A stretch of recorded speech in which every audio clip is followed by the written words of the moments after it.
Today is going to be awesome. I am an ex-victim and one of those, a people pleaser, that thing that we all struggle with and we wonder why it's such a big challenge. I was one of those people. This is Speed Healing with Isla G, where we learn how to stop the struggle and spend more precious time in our power, living bravely and being victim-free. Hi, Strong Mamas. Thanks for being here today. I am Isla Griffiths. This is my channel, Speed Healing with Isla G, where we learn all about things like this. Please subscribe to my channel so you can be notified every time I post a new video. I'm so glad that you're here with me. So today I'm doing the first video in a 3-part mini-series all about learning to say no without feeling guilty. And today is all about your heart. I have learned that you can go the long way or the fast way, either trying to focus on the symptoms and what's going on outside and never getting full, constant results that are amazing. You always keep going back somehow. Or you can go the fast way and you can learn what's really going on in your heart and start getting at the roots. And the symptoms start changing themselves. It's pretty amazing. So that's what we're learning about today. By the end of this video, you will know exactly the core reason why all of us as people pleasers do what we do. You will also hear the connections of how that influences everything else in your life. And just by learning the core reasons, you can start to feel and see a change. So please watch the entire video. Please subscribe and sit back and enjoy and be blown. I hope your mind is blown because this secret took me forever to figure out, and once I did, it made a world of difference. So to get started, I have a question for you. Why do you feel so guilty about saying no? What comes up for you when I say that? Why do you feel guilty? There's all kinds of things, like you're afraid of being rejected, being judged, that people think you're selfish or unkind or self-absorbed, or you're afraid of letting people down, of disappointing your family and your loved ones and your friends. You don't want to be a disappointment. You don't want anyone to think badly of you. And when you're worried about saying no, you're not worried about how you feel, you're worried about how other people are feeling when you're doing it. Does all of that make sense and relate to you and resonate with you? It probably does, because it does for me. All of those are really real reasons. They're real feelings, real experiences, but they don't get to the root. And are you ready? Here is the root. Dun dun dun! The reason, if you take all of these answers to this question I said, and any more you can come up with, if you tunnel down on each of them, they will all take you to the same place. And that is that we each have an inner belief in our subconscious that says this: I am not inherently lovable. Or, I am not worthy of being loved just for who I am. That is the root. That is the secret. And it's not true. I want to make that very clear, that I'm not just telling you the secret and saying, well, sorry guys, that's true. No, no, no. This is such a lie. It is the deepest, most heartbreaking lie that we could ever tell ourselves. And it is so sad for me to realize that I believed this for years, for practically my whole life. And this belief that all of us have as people pleasers usually, almost always, comes from our childhood. And it can also be multiplied by generational patterns, because you were not the only one who feels this way in your family line. Most likely, your parents also have this belief, and so did your grandparents, and so did their grandparents, etc. Because we carry on these patterns of abuse and neglect and different issues and unhealthy behaviors through generations. It doesn't just start with you. But the powerful thing is it can end with you as soon as you realize what's really going on. So, moving on. When we realize that we have this belief, now we can start to see how it connects. So you have had this belief, this lie, resonating and affecting you inside your whole being. That for some reason you don't believe you're worth being loved just as you are. And as a child, that comes because we have this ability as children. We are soaking up information like a sponge, and we are taking everything personally. Because as children, everything is all about us because that's all we can understand.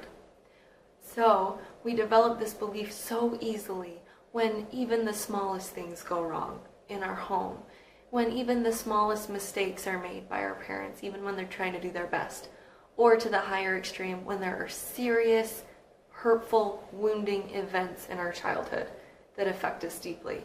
Divorce, abuse, manipulation, neglect.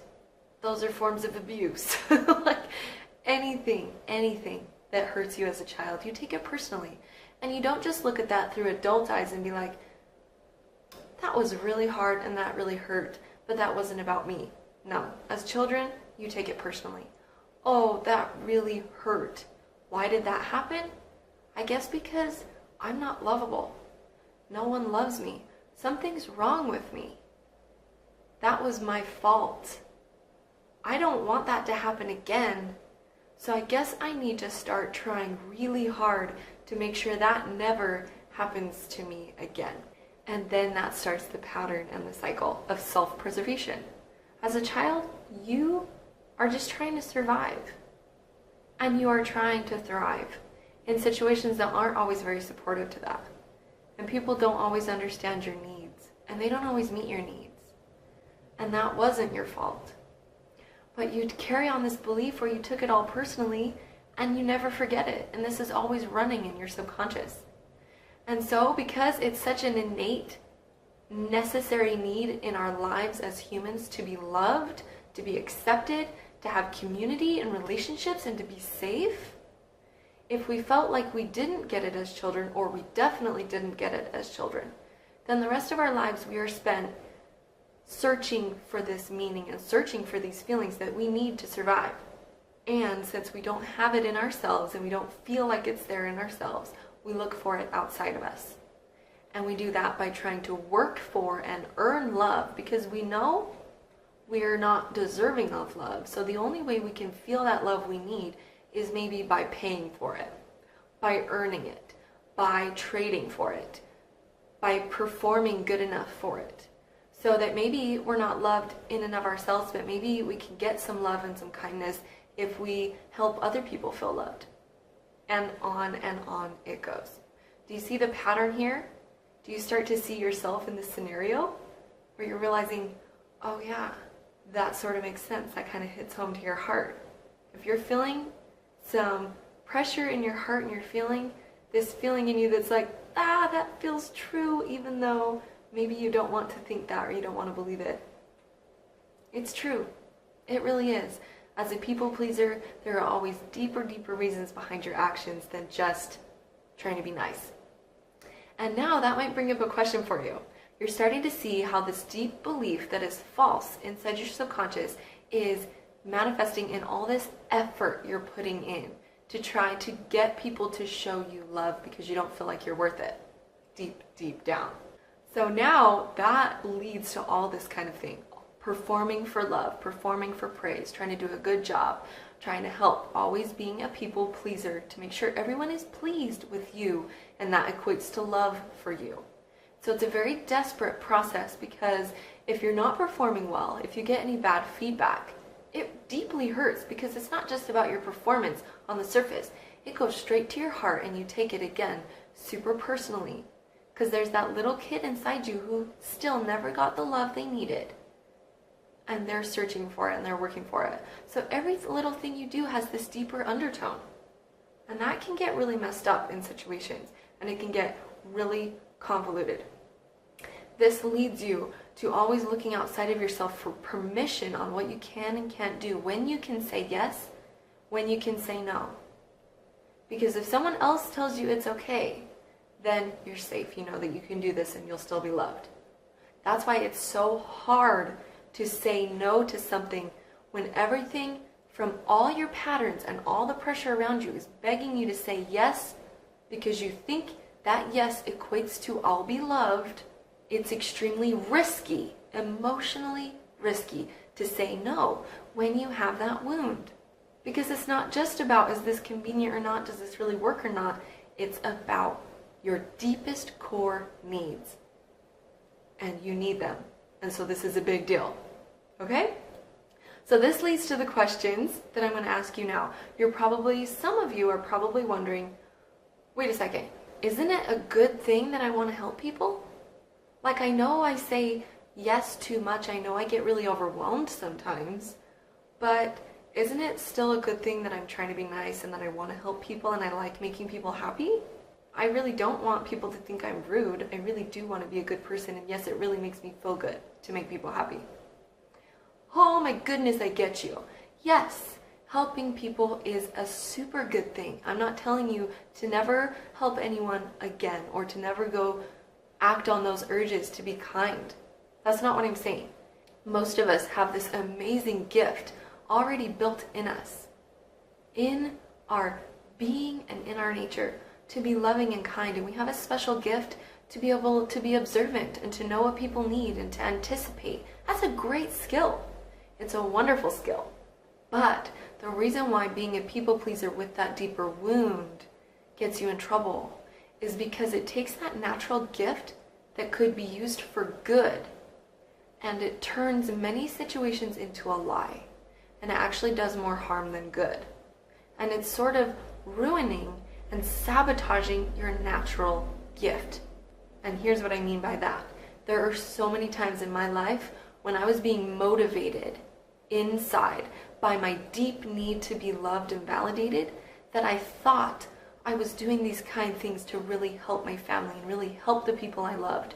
But it was for more selfish reasons. So you can be thinking, I need to help these people so I won't be thought that came out weird. So I won't be perceived that I'm being selfish, when in reality your motivation is very selfish because you're doing this only to get that craving need filled to be loved. You don't have it welling up inside you as your own emotional bucket filled. You're not showing yourself that love on your own. You're looking for it from other people. And so you're doing these acts because it makes you feel good, not just as a normal, here, let me help you out good, but as a, oh my goodness, my needs and my hole inside my heart's getting filled because I did good enough. And that turns into a very damaging pattern. When you try to help people and you're trying to make people happy and they don't respond well, I have had this happen to me so many times, where I'm trying to be nice, I'm trying to do what I thought they wanted. And instead, they don't know I'm looking for validation. They just think I'm trying to do a cool thing, or I'm trying to do a chore that they didn't want to do, or I'm trying to do something good on a work project. And they come back with normal observation. They're like, thanks, that's awesome, but next time could you do it like this? Or why did you do that? I didn't want that done right now. Or any other type of normal human response based on their own whatever's going on for them at the time.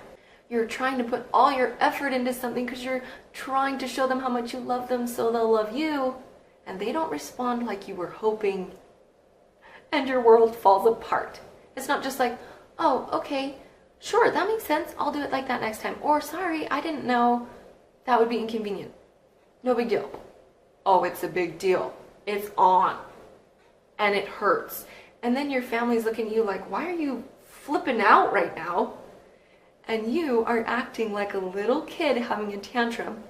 This is a story about me. Where you start to make all these excuses and defenses to prove why what you did was good enough, why it should have been okay, and why it was really helpful, and why they should be happy with you.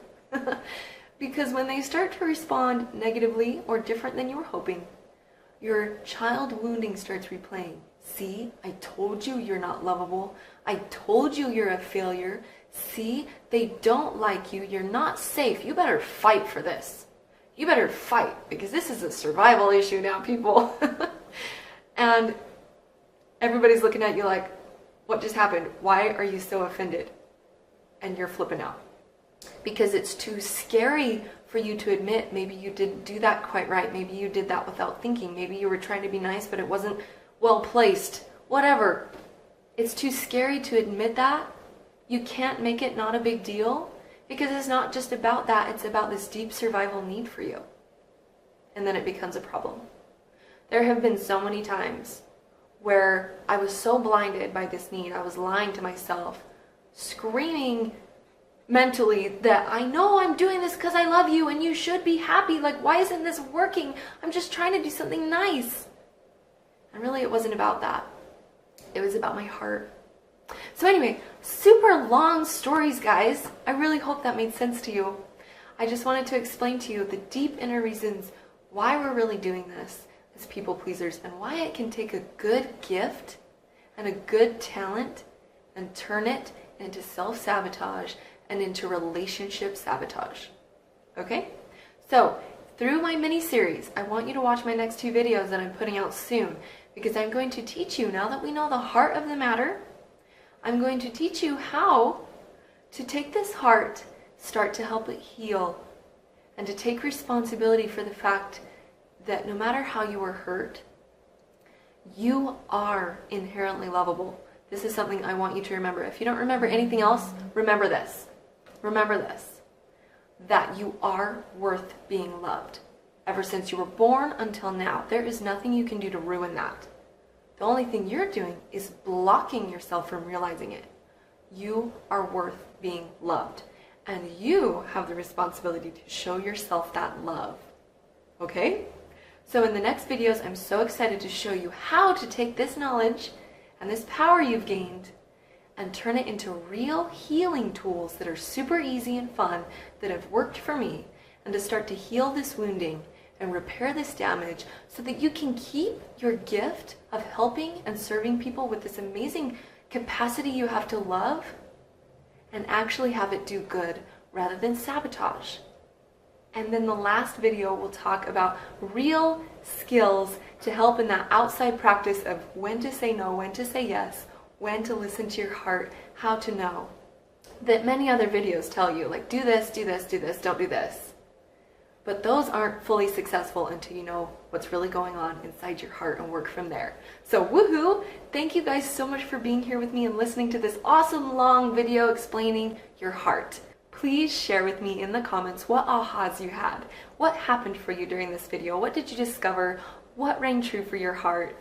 Questions, anything. If you liked this video, please like and share with your friends and subscribe and hit the bell so you'll be notified when my next videos are ready and every video after that, so that we can get to know each other and you can be a part of my awesome community. Please click the links in the description as well. I have some amazing things for you in there, some awesome support and awesome community and help and everything cool. So thank you guys so much, and I will see you next time.